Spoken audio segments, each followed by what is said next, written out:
welcome. You're watching Next IAS English. Today's news update is coming up from Cambodia-Thailand border, and freshly brewed tensions have started, freshly brewed conflicts have started here. And let us look at the background of the story and let us understand why this is happening and why it has started again.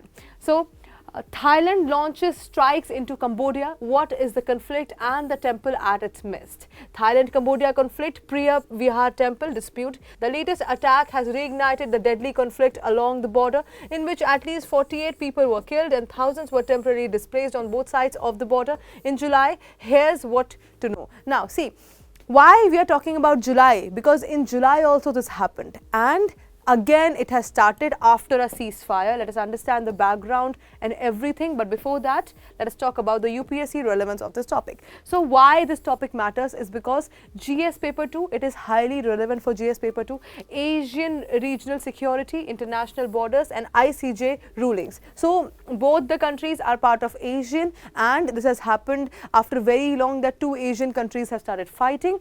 GS paper 1 also it becomes highly important because colonial cartography and disputed borders also for that.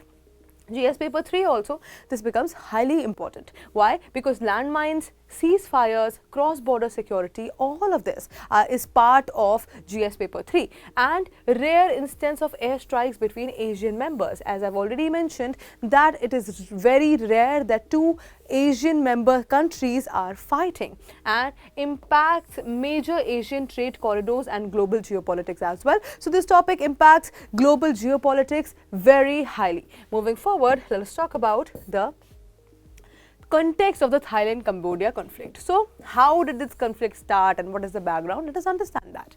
The conflict started because both countries claimed the area around the Preah Vihear Temple. Now, a disputed border zone. So, you can see the map here. This is Thailand, this is Cambodia, this is the border, and this is the Preah Vihear Temple, and this is a disputed border zone. Why?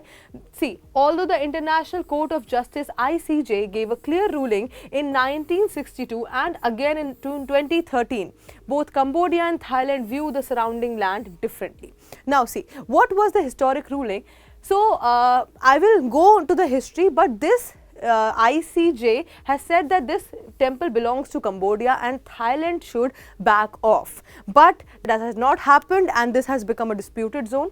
The disputed zone is small, about 4.6 square kilometers. The disputed zone is only 4.6 square kilometers, but important to both sides, causing repeated border clashes. Now, this disputed zone is very important for both the countries, and that is why the clashes have been repeatedly started again and again. Moving forward, let's talk about the historical background of the conflict. So, as I already mentioned that I am going to talk about it, let's talk about it. In the early 1900s, France, which ruled Cambodia, and Siam, now Thailand, drew borders. So, 1900s में Cambodia को France rule किया करता था, और Thailand जो जिसका नाम उस समय सियाम था, उन्होंने borders draw किए. The temple was shown inside Cambodia, but Thailand later opposed this. Now this temple, which is the disputed zone, this was inside Cambodia. What Thailand did? Opposed this. After France left in 1954, after France left Cambodia in 1954, Thailand moved its troops near the temple. Now Thailand did, as soon as France got out of Cambodia, Thailand moved its troops around the temple, near the temple. Now the ICJ ruled in 1964. So you can see in 1954 and 1964, almost after 8 years, this happened. The ICJ ruled in, and that the temple belongs to Cambodia. ICJ said that the temple is Cambodia's property and Thailand should withdraw the troops. Now these troops that Thailand moved, Thailand should withdraw these troops. That's what ICJ said.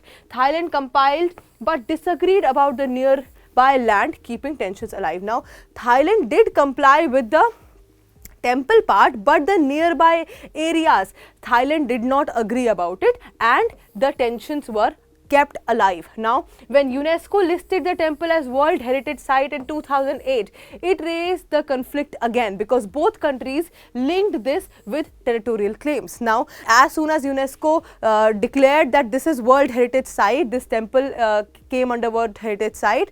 Again the tension started because both the countries had their territorial claims on that temple. Now border fighting caused deaths and displacement until the ICJ clarified in 2013 again that Cambodia controls the temple and its immediate areas as well, but some land around still remains disputed. Now as soon as the ICJ clarified in 2013, there was another clarification by ICJ that this area belongs to Cambodia and the surrounding areas, the immediate areas around it also. But there are some areas which are still disputed. So this is what the whole historical context, historical background is all about. Alright, let us move forward and talk about why did the conflict restart in 2024-2025. Now, as you know that in 2013 ICJ said that this area belongs to Cambodia, but again the conflict restarted in 2024-2025. Why? Both countries send border patrols to the same areas because they interpret the boundary lines differently. Now let us see. For example, this is the temple area, alright. Thailand says that this is our area and Cambodia says that this is our area. Now their border line will be this, right, and Thailand's borderline will be this, right, as they are interpreting. Now if they move their troops here and Cambodia moves their troops here, then it becomes very difficult for both of them to manage. Are you able to understand this? So they have their border lines differently, they interpret their border lines differently. For them this is not the border. Understand, for Cambodia this is the border and for Thailand this is the border. I hope you understand that. Alright, now national pride and politics encourage strong positions, making compromise harder. So again there was national pride and both the countries are in strong positions, so it makes it very hard for a compromise to be done. Alright, then building roads and military posts near the border raises tensions. Now how do you build military posts? As I've already mentioned that they interpret their border lines differently, so how do they build roads and how do they build military posts near the border, right? That again becomes an issue. The main problem is that there is no final agreed upon border map. Now this is the main issue. The main issue is that there is not a single map that is agreed upon from both the sides. Okay, I will make sure that you understand it, so I will make it again. This, see, this, for example, this is the border, okay, and this is the disputed area, for example, alright.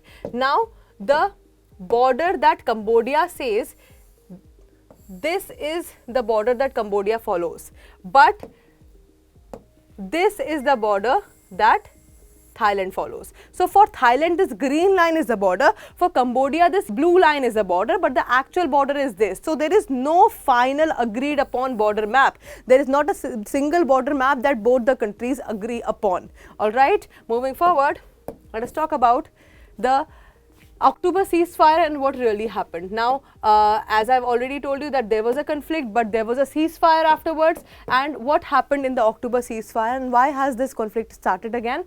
So, after fighting early in 2024, military leaders from both sides agreed to a local ceasefire. So, both the military leaders agreed that let's do a ceasefire, and they opened communication channels and created joint teams to avoid accidental clashes. They even opened communication channels and people thought that now finally the relations between the two countries are getting better.